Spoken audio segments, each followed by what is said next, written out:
Да, мы тебя застали везде. Честный разговор такая штука, что мы можем везде тебя застать. Я смотрю, что ты очень любишь мороженое, так же, как и я. Ну да, я обожаю. Так, смотрите, сегодня у нас в гостях Альбина Беспалова. Мы ей зададим самые честные, самый откровенный разговор.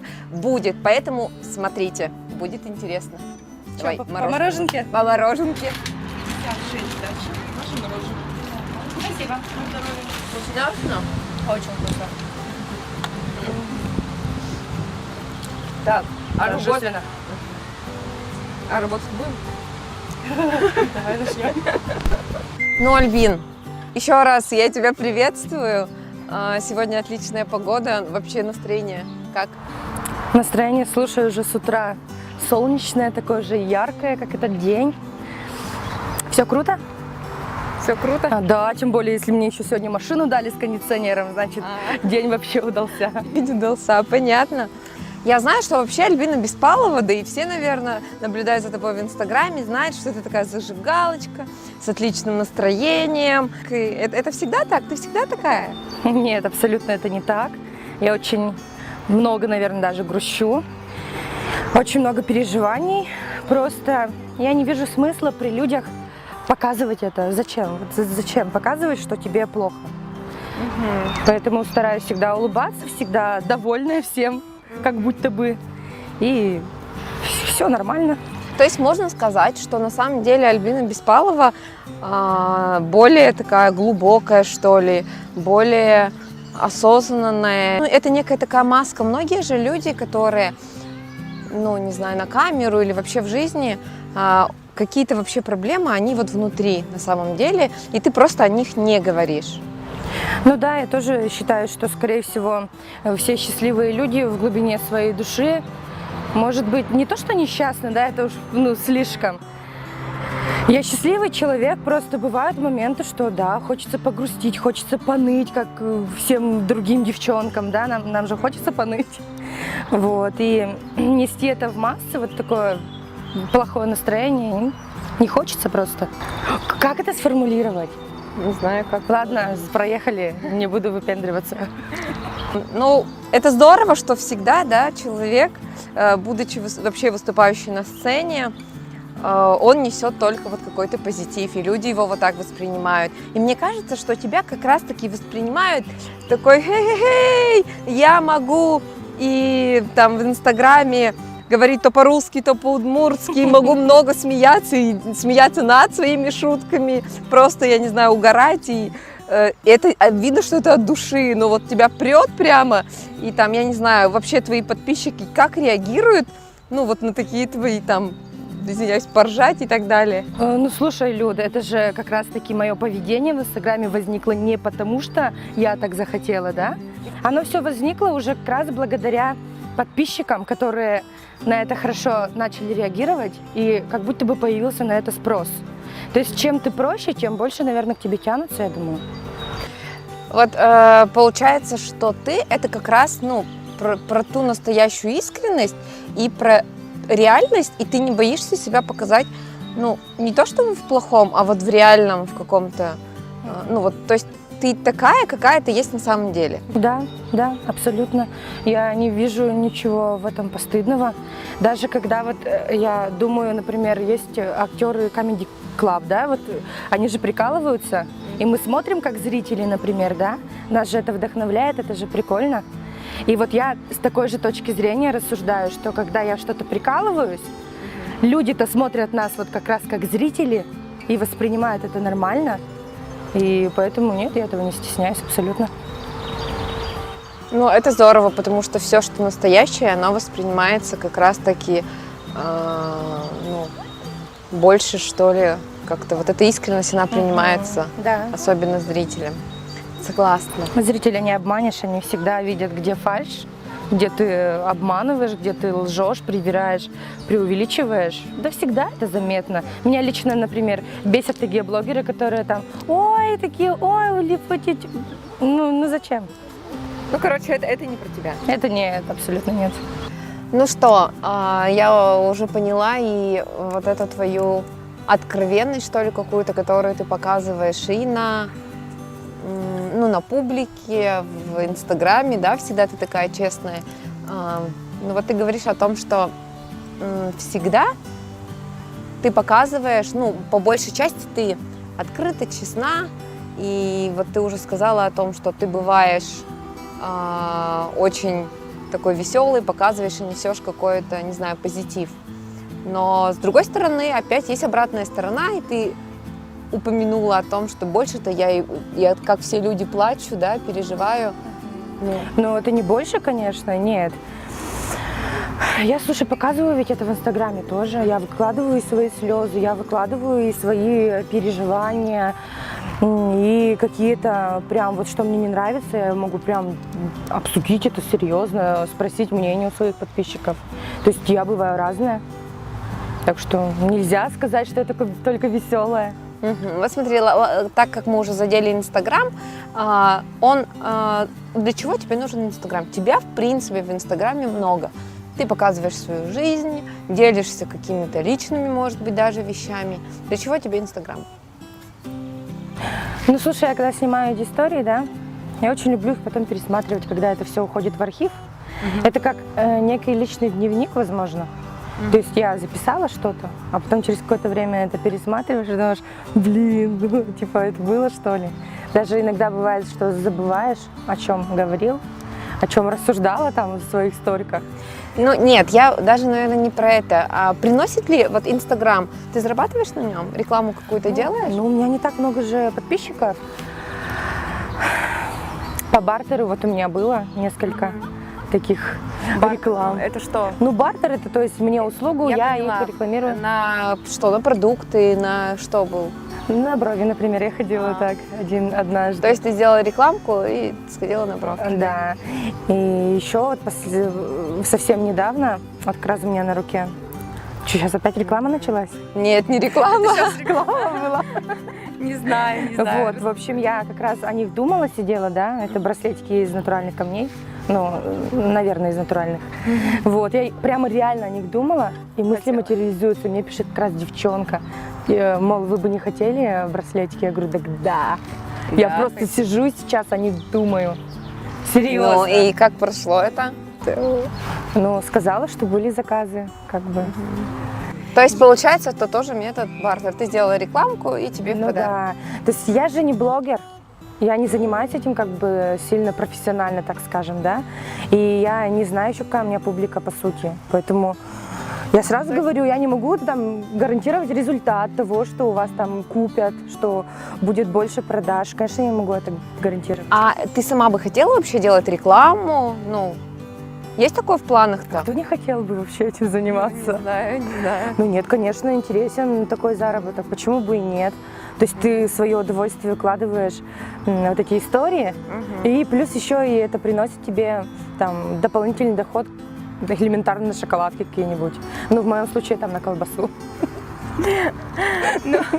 Я не могу, вот куда ни заверни, это все, в общем, мороженки, колбаса, еда везде. Знаешь, вот ты сама упомянула сейчас и говоришь о том, что у меня не так много подписчиков. Сколько у тебя подписчиков в Инстаграме? Ну, где-то 2150, наверное. Ну, как бы ты говоришь, что это мало.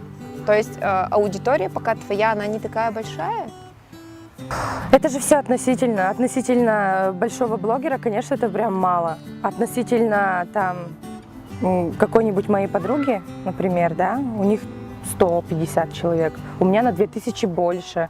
То есть это все относительно. А нету такого, что вот, что как будто ты поешь, ты, ну, я все звездочки удмуртской эстрады, так или иначе, я вас всех называю звездами, но не кажется тебе, что типа немножко, ну, маловато, что ли, маловато публики или маловато, не знаю, популярности? Нету такого ощущения? Знаешь, если мы говорим сейчас про Инстаграм, то я это сравню со сценой. Это абсолютно разные площадки. Когда мы едем с концертом в какую-то деревню, туда выходят все-таки не вот та молодежь, которая сидит и смотрит за мной в Инстаграме. На концерт идут совершенно другой контингент уже, да, возрастной имеется в виду. Поэтому на концертах я этого не испытываю. Зал наполняется, люди хлопают, люди просят, чтобы я еще спела. А Инстаграм это другое, там молодежь, это вот, ну, такое как бы... Да, хотелось бы побольше, кому бы, говорю, еще раз повторяюсь, да, не хотелось бы, ну да. Ну хорошо, что ты вот различаешь, что вот да, Инстаграм это одна публика, Конечно. да, но вообще, что касается концертной деятельности, концерты, вот ты ответила уже на вопрос, который хотелось задать, что все-таки публика у тебя разная. Разная, абсолютно Вот разная. на концерты кто? Вот кто твоя публика на концертах? Ну смотри, я взорвалась, так скажем, в удмуртскую эстраду с песней «Туполяса». Она же такая со смыслом, да, чтобы все там дружно жили, уважали друг друга. И публика все-таки у этой песни даже конкретно, конечно, ее тоже и молодежь слушает, и там и десятилетние дети, но в основном все равно это там 35 плюс, грубо говоря. И вот они ходят как раз-таки на концерты. Ну, когда ты ну вообще вот совсем одна, был у тебя концерт, когда ты там, ну, сольник? Такого Нет, не было? я еще до этого не дошла. Я очень хочу, на самом деле. Я даже думала устроить сольник, но, видишь, я переживаю, придут ли ко мне, да. Я такой некий, наверное, знаешь, недооцененный артист в какой-то степени. Ну вот я поэтому задаю То есть вопрос. я вижу реакцию зала, да, я вижу, что ко мне подходят, мне пишут, но организаторы, возможно, этого во мне как-то не видят, что ли, как. Ну, то есть я такая, ты пожаловала сейчас. Нет, ну почему это нормально? Вот это вот откровение, я говорю, что вот тебя именно за это и любят, это нормально. Вот эта живость, и мне кажется, в этом смысл. Сейчас важно быть собой, быть самим собой. Раньше, знаешь, я рассуждала так, что нужно ко всем напрашиваться, да, чтобы о тебе постоянно говорили, всем организаторам-то писать, там, посмотрите на меня, стучаться в эти, знаешь, закрытые двери. Сейчас я поняла, что если вот тут не оценят, оценят в другом месте, может быть, да, и смысл навязываться, вот смысл. Я просто от этого отошла. И, кстати, я заметила, что эта штука работает, когда ты как будто бы отстраняешься и перестаешь лезть кому-то в душу и напрашиваться. На самом деле это, наверное, даже не про то, что ты отстраняешься, а ты просто осознаешь и знаешь сам себе оценку. Ты просто немножко начинаешь себя ценить и, ну, любить, что ли, да, и что вот я такая, я не буду напрашиваться, а некое такое внутреннее. Вспомнила сейчас случай, когда-то давно эктоника же это вообще, ну, круто, да? И я такая девочка, которая ходит на эктонику и веселится, да? И мне... То есть ты еще не пела? Нет, я просто тусила, да? И такая мечта просто в голове возникла. Что-то пару песен у меня уже, конечно, было к тому времени, но они были совершенно неизвестные, никому не нужны. Ты их сама написала? Я их перевела. Первые песни я перевела с марийского языка. Вот. Ты знаешь марийский? Нет, конечно. И я помню, после дискотеки я подбегаю к Владу с Алексеем. Возьмите меня в эктонику. Во мне столько было огня, столько было во мне «хочу». Ну, они поприкалывались. Я такая как-то внутри себя обиделась, блин, не взяли, да, мол. А что это не взяли-то? И потом я просто, вот мы даже с Алексеем это обсуждали потом. Я просто начала делать дело. Я начала писать песни, да, сочинять их, и музыку, и слова, записывать, ну просто делать. И я думала, в конце концов меня просто заметят. Если это будет хороший материал, то меня в любом случае заметят. И в конце концов напишут сами. И написали. И я такая, ну, да, да. Правда, для этого, конечно, прошел не один день, и прошли даже годы, можно сказать. То есть, получается, смотри, многие, кто говорят о том, что да ей повезло, да вот она попала, да, конечно, она хорошо поет. И часто, ну, как бы, вообще это употребляется. Но я всегда говорю, не бывает просто так, звезды с неба сами не падают. Для этого нужно много-много трудиться. То есть это про тебя. Ты не такая вот, которая хоп, получилась. Ты всегда трудишься, даже, может быть, не что касается сцены. Тебе легко достается или это вот прям своим трудом? Нет, я думаю, что мне совсем нелегко это достается. Есть момент колеса фортуны, да? Я вот иногда, когда мне везет, я говорю, о, сегодня колесо фортуны крутануло. Повезло, так повезло, да? А так, конечно же, нет. Если ты ничего не будешь делать, вот подходят девочки, да, которые красиво поют, например, и говорят, сделай мне песню, я вот сейчас тоже запою. Я говорю, так я вот свои силы вложу, да, сделаю там все за вас. Вы сперва свою пятую точку поднимите, покажите свое «хочу», как я вот в свое время тоже бегала, да. И может потом я к вам пойду уже навстречу, и мне будет не жалко своих потраченных сил и времени за то, что вот я вами занялась, например, да. Просто не хотят ничего делать, потом записывают песни и остаются певицами одной песни. Очень же много. Это не только удмуртскую эстраду, если брать. Все, вот это вот тоже. Панда покорила меня, твоя правда, вот это, да? Я больше не слышу как бы песен. Агунда, небо голубое, спрячь мои покои. Нилетто возьмем, хит за хитом. Рауф и Файк, хит за хитом. Артик и Асти, вообще любовь моей жизни, да, прям вообще обожаю. Я не могу. Тоже песня за песней, да, и все хит за хитом. А есть вот такие, которые, ну вот одну написали, такой вот шквал реакции заработали, и потом как бы... Потому что не работает. Да, потому что это, скорее всего, кто-то им написал, кто-то за них сделал, кто-то за них заплатил, они такие красивые вышли, я спела, и все. А дальше никто не будет за тебя это делать.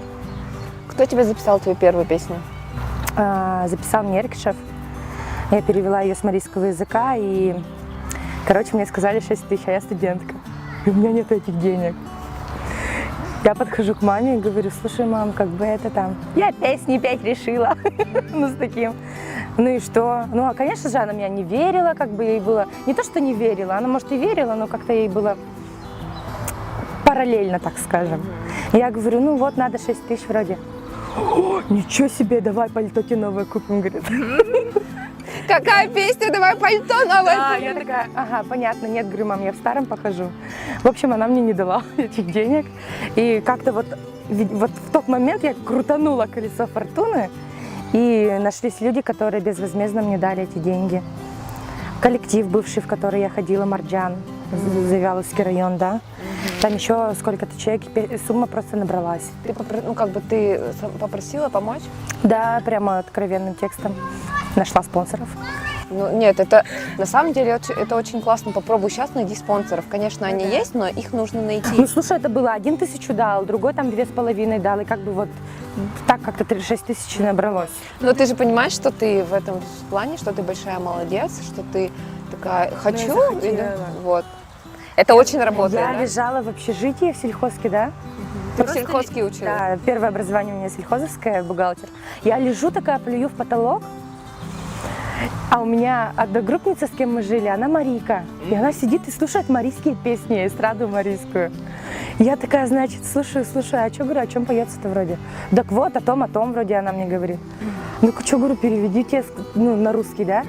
И я раз и на удмуртский ее тут же сходу перевожу. И такая, я придумала, надо записать. А вот так и бывает. И все, и то есть это вот так и пошло. Потом вторая, и Туполяса перевод. А вот после этого я от этого прямо отреклась. Я больше не хочу петь какие-то переводы. Я открыла в себе способность сочинять сама, как будто бы, да. И вот в 3 часа ночи как-то в деревне сочинила «Яративал, Тоне, яративал». Я бежу. Бежишь? Да, я бежишь в зал. Сама в комнате, бегу в зал, там уже спит мама, я «Мама!» 3 часа прям? Мама, я песню сочинила. Серьезно? Да, и мама такая опять, давай пойди купим пальто. Я тогда научилась чуть-чуть играть на гитаре. Сама? Ну да. И такая, яративал тамне, яративал. Вау, мама, это будет хит, я говорю. Мама, это будет хит. Она уже тогда в меня верила, потому что ей позвонили Салнаш, родственники, по-моему, или кто-то, уже точно не помню. По радио Альбина Беспалова поет, это не твоя дочь? Ну, типа этого, и она такая, Да, и для мамы это так. Чё, на радио поет? Ну да. О, ничего. Да, это моя дочь. Да, это она. И мне говорят, Альбина, тебя по радио гоняют. Вот, и так и пошло. И по сегодняшний день она очень-очень меня поддерживает, очень прям. У папы на заставке в телефоне стою я, на заставке на музыке, как это, на входящих звонках тоже стоит моя песенка. Вот до такой степени. То есть родители гордятся тобой? Гордятся, конечно, гордятся. Они у тебя простые люди? в деревне Абсолютно живут? простые. Папа тракторист, мама повар в школе. Конечно, абсолютно простые. Просто ты всегда показываешь вообще все, что делается в деревне, как там зарезали поросенка, закололи, потом вот и вообще все, просто буквально там как это шерсть барашка. О, вообще все. Это, знаешь, супер колоритно.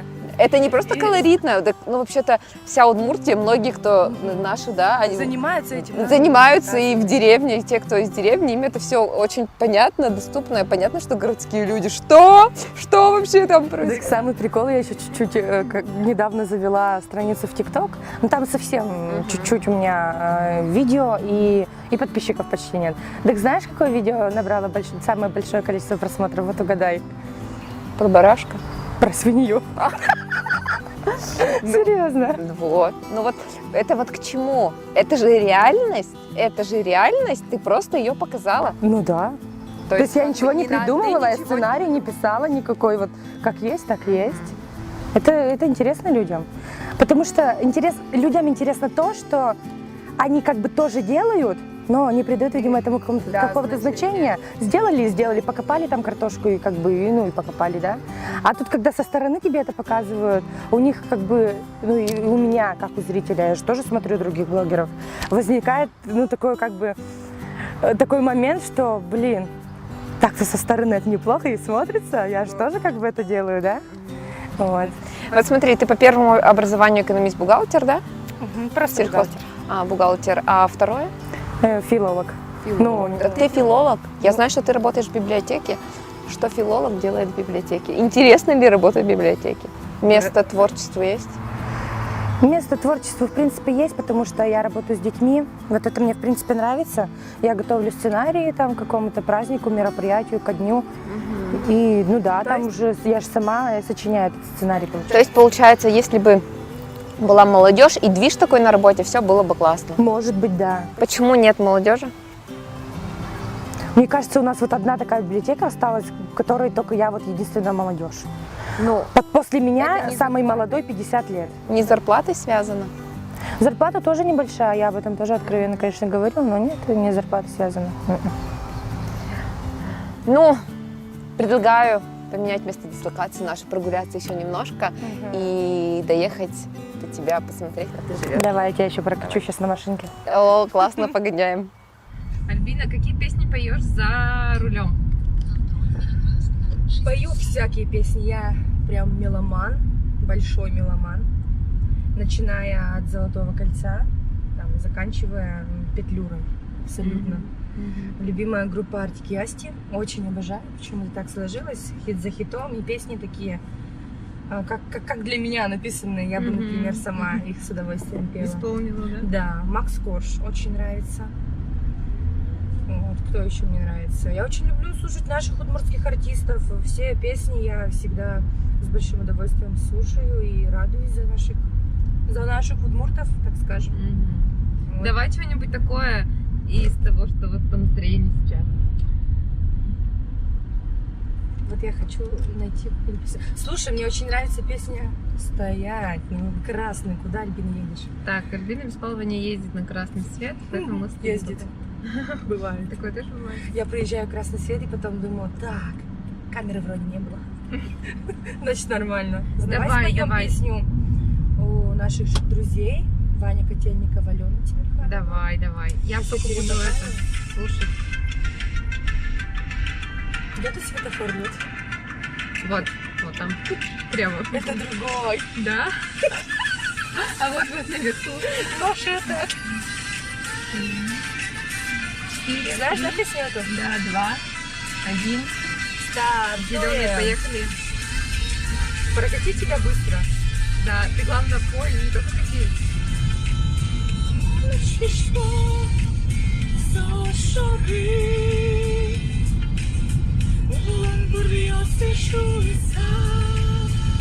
Нет, прибертай, куда надо ставить сюда.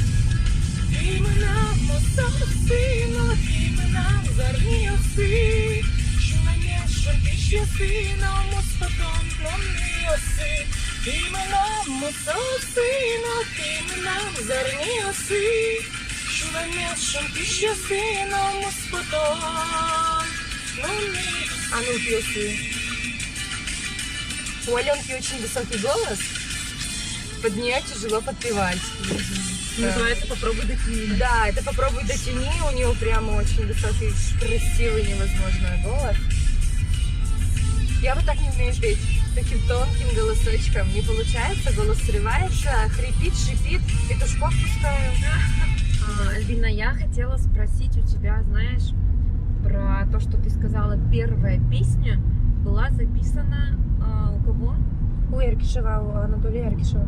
Так, а дальнейшие, следующие песни где записаны? У меня много аранжировщиков, мне делал и Котельников, и Андреев, мне делали и в Ешкарале. Вот у меня скоро новая песня, кстати, выходит.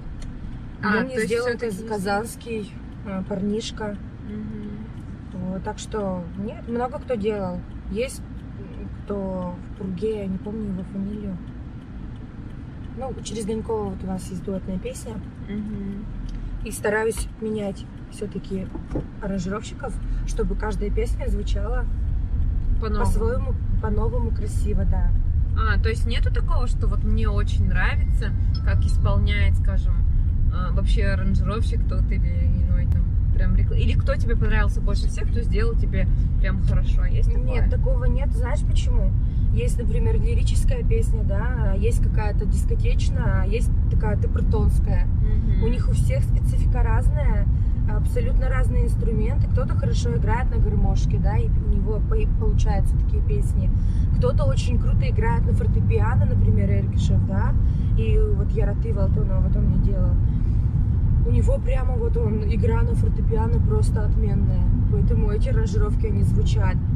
Если хочется что-то другое, под каждую минусовку нужен свой аранжировщик, я считаю. Мгм. Это как, не знаю, босоножки ты покупаешь в одном магазине, туфли ты в другом магазине, например, да? А кроксы ты идешь там в другой магазин покупать. Тут то же самое. Если зацикливаться на одном аранжировщике, то в результате твои песни все получаются близняшками. Как будто бы одно и то же. Мало того, что автор один, ну, то есть я сама сочиняю, да? И плюс к тому же один аранжировщик, ну и получается уже кисель, возможно, такой однотонный, однотипный киселечек. То есть твои песни все написаны только тобой, да? Нет, Сама? не все, Нет? не все. Я говорю, если тот же Туполяс, это перевод с татарского. Ну, имеется в виду, ладно, перевод, а что касается вообще текст песни, все остальные, это сама ты пишешь? Я Ратыва сама полностью написала, Жингрес полностью сама. Зангари, например, вот у меня есть песня, там слова не мои. Пумичкон Йос, Мулкад Йос тоже слова не мои. То есть я по большей части как бы по музыке, наверное. Хотя у меня нет абсолютно никакого музыкального образования, и подавно. Мгм. Вообще ни секунды и ни минуты я не училась на музыканта, но больше вот музыка получается. Со словами мне тяжеловато. Я хочу сочинять песни не такие, что ты меня не любишь, я тебя люблю, да? Мгм. А С глубоким с смыслом? глубоким каким-то смыслом, но при этом написанные абсолютно простыми словами. Вот, мне больше это как бы привлекает. Чувствуешь ли ты, что вот пишешь там, например, песню, понимаешь, что вот, ну вот хороша будет, там, выстрелит Мгм. песенка, есть? Да, да, конечно, есть понимание, потому что прежде чем она выходит в социальных сетях, ее 38 раз слушаю я, 56 раз слушают мои друзья, и я вижу их отклик, Мгм. поэтому я уже понимаю, что это что-то такое интересное получится. И, ну, обычно так бывает. Выстреливает, короче. Выстреливает, да. Понятно. Ну, в общем, есть такое, что ощущение, ну, песен уже достаточно написано, и типа, Есть забабахать ощущение, сольник. есть ощущение, что я пропала нынче с радаров, очень сильно пропала. У меня не выходят новинки, я не пишу песни, не записываю их, не презентую. И это очень чревато тем, что народ как будто бы начинает тебя забывать. Мгм. Вот такое упущение у меня нынче есть.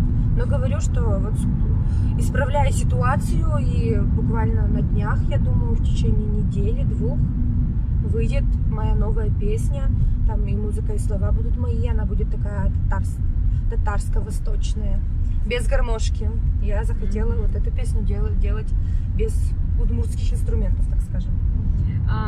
Вот смотри, ты говоришь о том, что в какой-то период ты не писала, и было какое-то затишье. То есть это такой творческий кризис, получается? Ну что, Альбин, мы приехали к тебе в гости, очень уютно. Я бы даже сказала, так, светло, несмотря на то, что, как ты говоришь, не солнечная сторона, но так мило. И... Спасибо. Пожалуйста. И еще мы задавались вопросом и остановились на том, что был какой-то период творческого кризиса. Если его так можно назвать, ну то есть, там, не знаю, год или сколько времени тишины.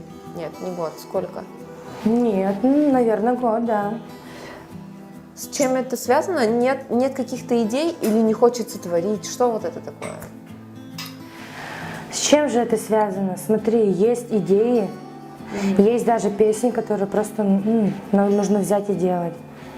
Просто, наверное, не в хотении, я ничем другим это не могу объяснить. Вот с последней песней как раз происходит вот такая история. Первый раз у меня вообще такое, что музыка, уже аранжировка готова.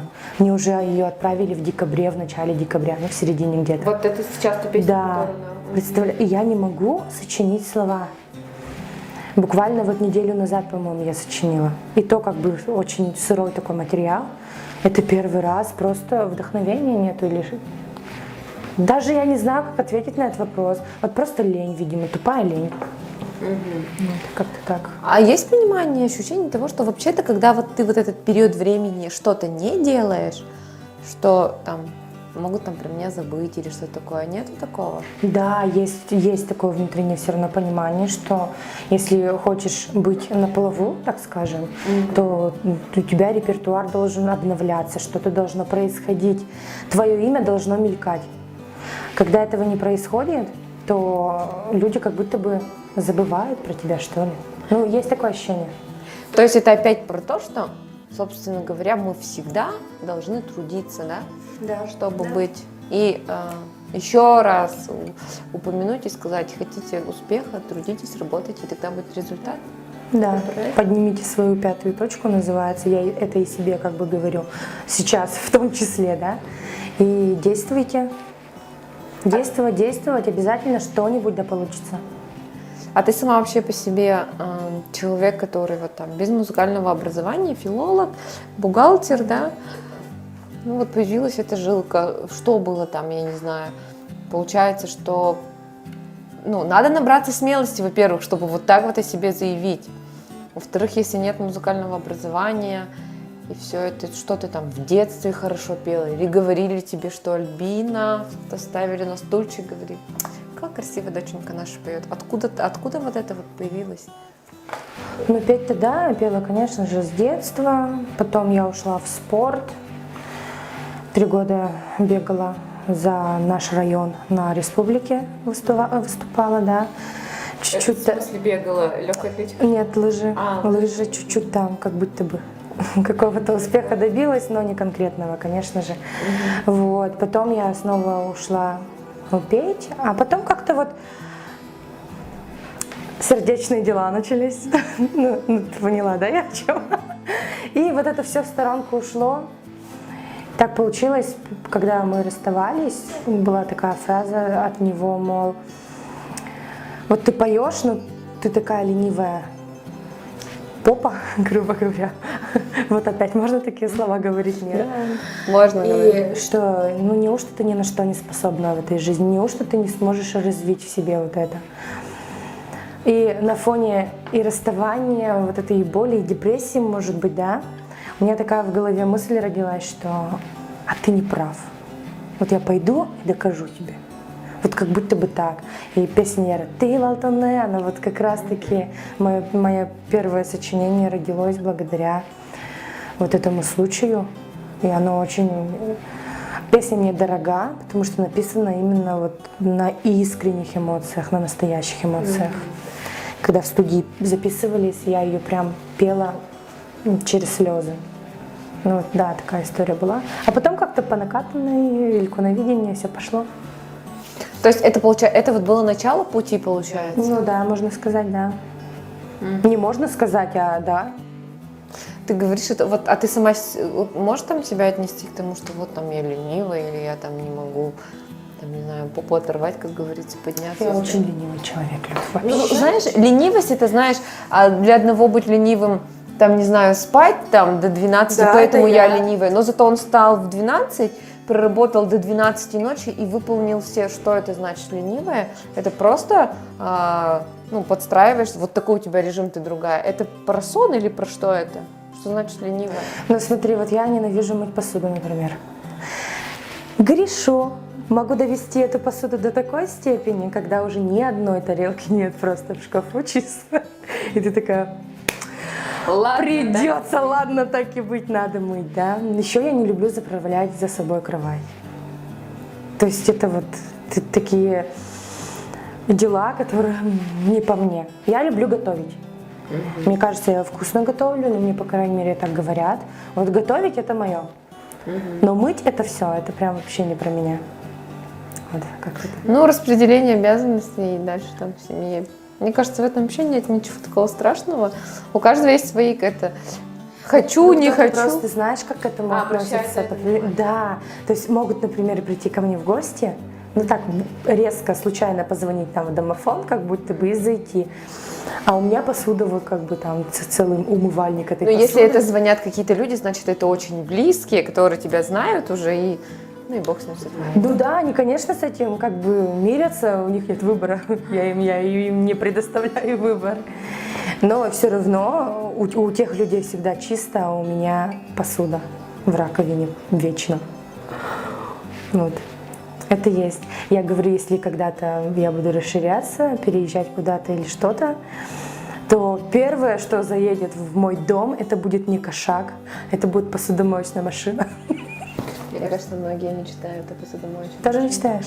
Да нет, такого нет, что у нас там прям с этим, но тем не менее.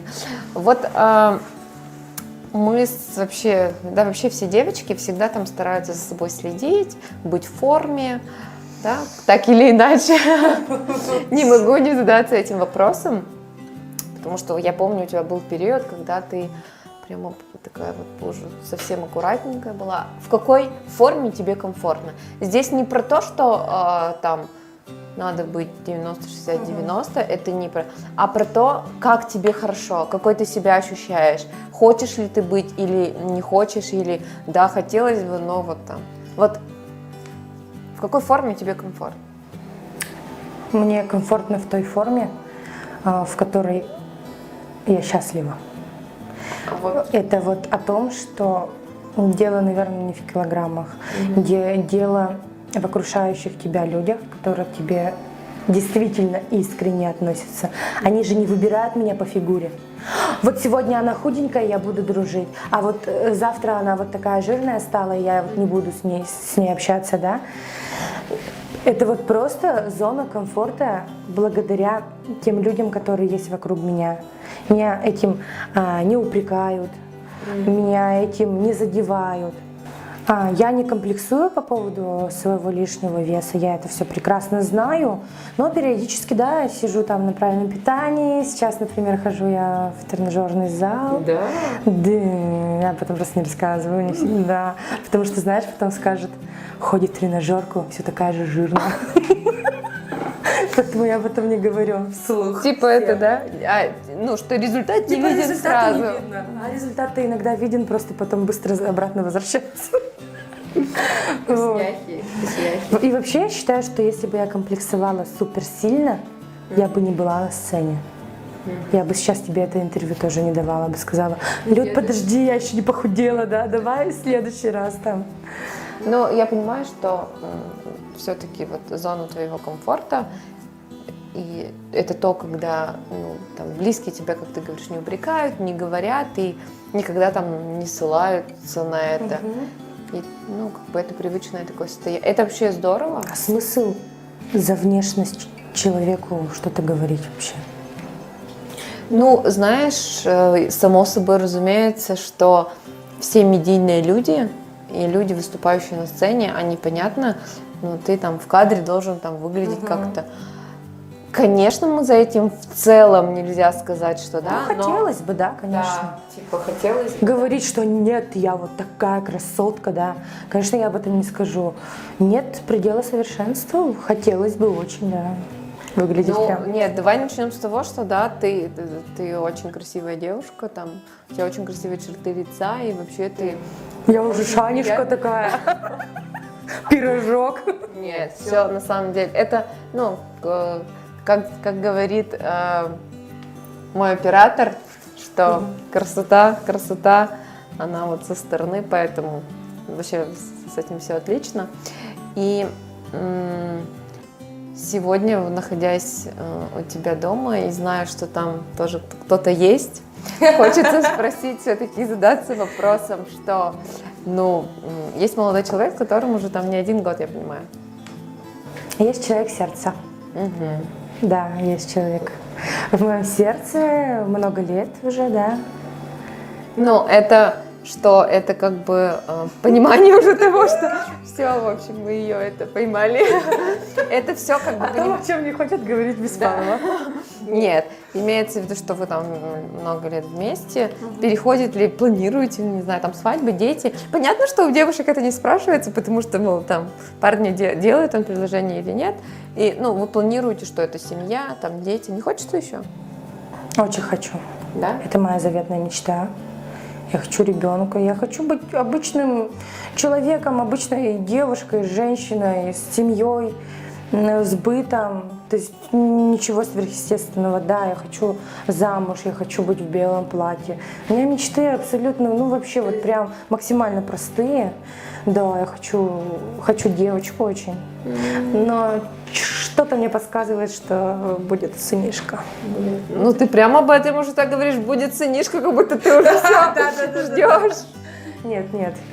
Я сообщу об этом обязательно, о таком. Всем сразу. Да, скорее всего. Не сразу, но То расскажу. есть ты готова сообщить там всем своим подписчикам, друзья, ну все, мы ждем пополнения. Смотри, до какого-то месяца они не поймут, что я беременна. Я потому что и так по жизни беременная, как будто бы. А потом-то все равно.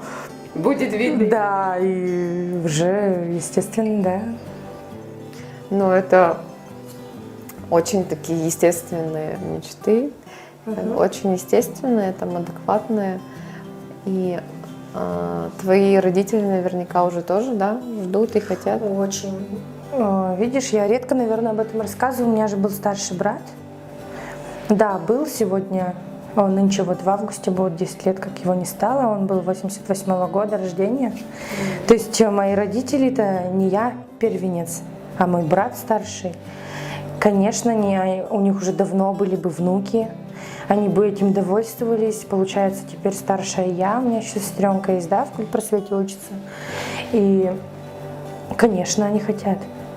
Конечно, они видят, что к соседям приезжают там дети, внуки, да, у них там смех, веселье, мои любимые шашлычки. А у нас такого нет.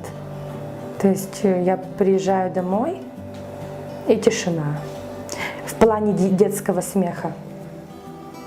Ну, осмелюсь спросить, что такого случилось, что его не стало? Ну, давай скажем так, что он сам принял такой выбор. Вот. Ну, да, это очень сложно. Есть ли такое, что ты почувствовала, что какая-то большая ответственность, что ли, легла на тебя? Ну, что ты теперь там старшая сестра, не было такого? Нет, такого не было. Знаешь, появилось какое-то с родительской стороны, возможно, как большая забота, что ли, как-то больше внимания к нам уже, да, к двум сестрам.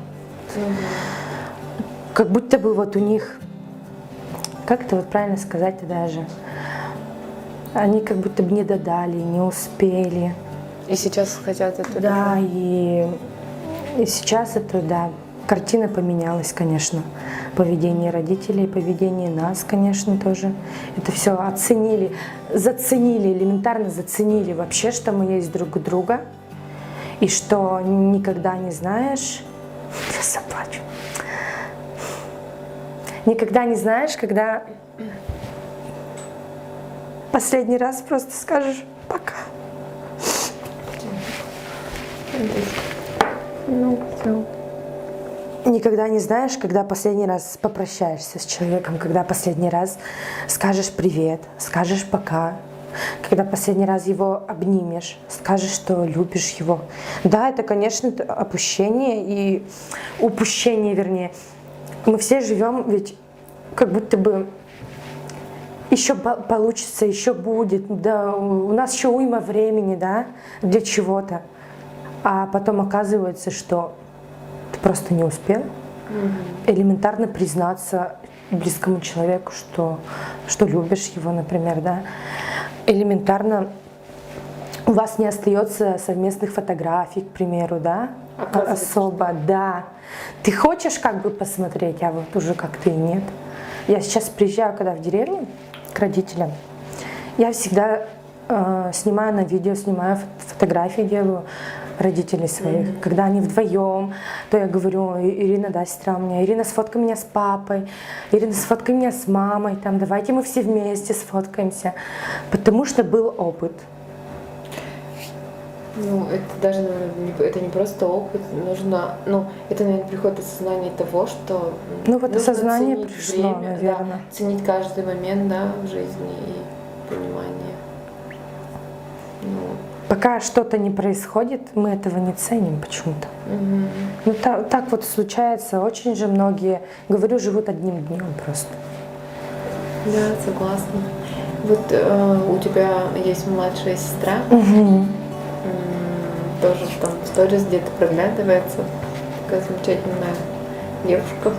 И я понимаю, что она выбрала творчество. Да, она выбрала творчество. Я тоже в свое время хотела все-таки идти по пути творчества, именно учиться, да. Но вот как-то не сложилось, я об этом, наверное, жалею, честно. У меня есть... Не сложилось почему? А не пойду или там? Да нет, по глупости я не сдала ЕГЭ по литературе, я пошла в культпросвет, и мне сказали: вот у вас нету ЕГЭ. И я просто не поступила в колледж и пошла в То есть не академию. стала сдавать ЕГЭ по таким Да, профильным предметам? да, просто не сдала ЕГЭ и вот пролетела. А она, когда сказала, что хочу в культпросвет, мама не особо поддержала, но я поддержала. Я говорю: пускай мама идет туда, где у нее душа лежит. Вот дай бог, вот она будет учиться и будет чувствовать себя как рыба в воде, что это вот прям конкретно ее. Она в разы талантливее меня. Она очень круто поет, она играет на гитаре, учится на фортепиано. Она очень такая музыкальная, она отличница у нас, она трудолюбивая, очень, вот в ней очень много качеств просто крутых. Нет, а про ее выводить вообще-то на сцену, раз она такая, нету такого, что что-то бы вместе сделать? На сцену пока она не хочет, но да, есть хочет такие мысли, пока нет, не хочет. У меня видимо. у меня немножко даже мурашки пришли. Я просто человек, который визуализирует, все сразу представляет. Я представила, когда сестры поют на сцене, Да. это было бы вообще... Ну это бы было круто это не сделать, просто я круто, думаю. Это была бы такая У нас, видишь, разница еще такая в возрасте. Большая? Она большая, да, 10,5 лет. Ну нет, сколько уже сейчас? Ей 17 лет. Нет, я прям, у меня даже есть представление. Ну, она выше меня. Она выше меня, она в папину породу. Папа у меня высокий. Выше меня, значит, как у меня дети говорят. Кто выше? Вот кто выше, тот и Тот лучше. старше, тот и старше, да? Да-да-да. Да. Посмотрим. Если бы сложится, если получится, то чего бы нет. Можно. Но я уверена просто на 100%, что тоже там звездочка зажжется, что она тоже там... Не знаю, Если- пока я не уверена. Ирина, у не неё обижайся. У нее нет, просто дело же в том, что, например, есть там все качества классно, но я сам этого не хочу. У нее цели нет такого быть медийным вот этим вот человеком, который на сцене. Она готова преподавать музыку, она готова учить детей, она готова, может быть, там и песни писать, быть автором, да, и аккомпанировать. Но вот именно вот ее лицо в кадре, она, видимо, пока к этому не готова. Это же тоже случается за один день. Просто вот что-то так чик, перещелкивает и хочу. Может, у нее так и произойдет. Может быть, пусть вот это вот, пусть там, не знаю, произойдет или нет, пусть все будет по тому, чего мы хотим сами. И так очень важно. И поэтому вот еще хочется спросить. Сцена, есть работа. И вот выступления, концерты, приносят ли они тот доход, который тебя устраивает, и я знаю, что вот, там есть у меня зарплата, и возможно ли не работать, я уже этот вопрос задавала, когда брала интервью, по-моему, Алины, потому что мне кажется, что наши артисты достойные такие, хорошо выступают, собирают публику. Почему наши артисты не могут заниматься только своей карьерой? Плотно готовиться к концертам. Понятно, что они еще будут более интересные, насыщенные. Только этим. Или это не про тебя? Это не про нас. Да. Объясню просто. Когда ты, например, идешь на мой концерт, ты покупаешь билет за 200 рублей. И мы едем в какую-то деревню, где жителей, например, не так много, да, и залы у нас небольшие, по идее. Там, если брать райцентр, 350-400 мест, но арифметика простая. Тут как бы заплати аренду, заплати там налоги, раздай бензин. Вот, это одна из тем, то есть, что заработок небольшой получается, потому что к нам не придут за 2000 рублей. На нас посмотреть за 2000, это бред. Правильно? К тому же мы удмуртские артисты, удмуртов очень мало. Мы не можем поехать. Так, сегодня мы едем в Самару. Мы не поедем туда. Кто нас туда принял? Я еду в Москву, сейчас тур устрою по всей России. Мы не можем, мы ездим по Удмуртии. Удмуртия очень маленькая. И когда ты объехал там сколько-то концертов по Удмуртии, ты не можешь через месяц приехать в один и тот же клуб Завьялова, например. К тебе не придут, они тебя месяц назад видели. Либо ты всю Россию объезжаешь, либо ты вот маленькую Удмуртию объезжаешь, к примеру, да. Там Пермский край что-то попадает, Татарстан, Башкирия, да. Вот, все просто. И это настолько нестабильно. Вот сейчас концертный сезон закрылся, например, да, который именно по концертам. Начинаются там заказные концерты, Громбетон, Маевка, Сабантуй. А представляешь, вот пандемия началась. И все. Работы нет. И все. Это на что выживать? Я кушать хочу. Кто мне колбасу купит? Я кушать хочу. Кто мне купит мою любимую колбасу? Да. То есть получается, что ты понимаешь, ты должна, безопасность должна быть, и ты должна знать, что есть. Должна, да, подушка безопасности. Тем более, у меня тут квартира, я в рабстве у банка. То есть у меня должна быть стабильность.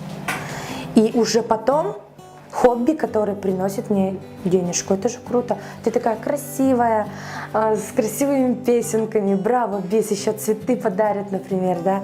Еще и денежку за это дают, представляешь? Шикарно. Шикарно. Шикарно, что это воспринимается так, и что ты любишь жизнь и говоришь о том, что...